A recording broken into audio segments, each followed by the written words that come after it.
screaming, insulting, body shaming, ridiculing, isolating, humiliating, manipulating, controlling, comparing, berating, grooming, touching.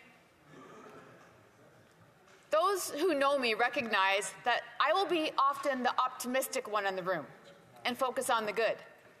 In reference to sport and youth, I'd love to be speaking on the benefits and life lessons that are acquired through sport with healthy communication, commitment, concentration, competition, confidence, control, self-respect. But Mr. Speaker, however, today I'm speaking to a report regarding safe sport in Canada that was tabled in the House by the Standing Committee on Canadian Heritage in June of 2024.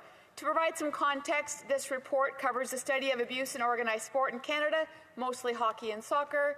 This study was triggered by reporting that Hockey Canada had reached an out-of-court settlement with a woman who alleged she had been sexually assaulted by members of the national junior hockey team.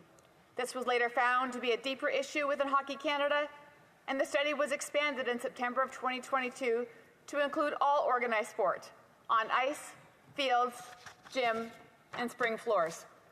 The key findings included abuse experienced by athletes, testimony concerning junior hockey, racism, issues faced by Indigenous athletes, issues specific to minors, culture within the Canadian sports system, fear of retribution, jurisdictional issues, and suggestions to amend best practices.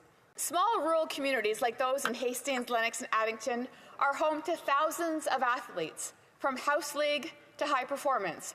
We play, we cheer, we win, we lose, we learn, Mr. Speaker. Small communities rally together to support our own and can only hope they are experiencing safe, inclusive, fun sport cultures. Sadly, this isn't the case.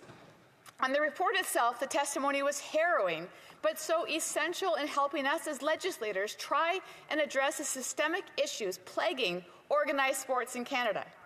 The report itself was also very thorough, but there are a few areas where additional action could be taken. In the dissenting report presented by the Conservatives, 4 particular areas were laid out. The first, Sport Canada must hold national sports organizations accountable. The report goes on to cite the revolting actions by Hockey Canada in establishing a hush fund for the survivors of rape and sexual misconduct by their players. To be very clear, Hockey Canada was complicit in covering up and, quite frankly, promoting and enabling sexual harassment of women. Before I was elected as Member of Parliament, I would have asked myself, how is this possible? Now I know better. This is possible because these institutions often exist in part to protect and enable themselves, to the point where they are willing to cover up rape because some particular young athlete has outstanding talent or is a star on their team. This is the exact same issue plaguing the armed forces.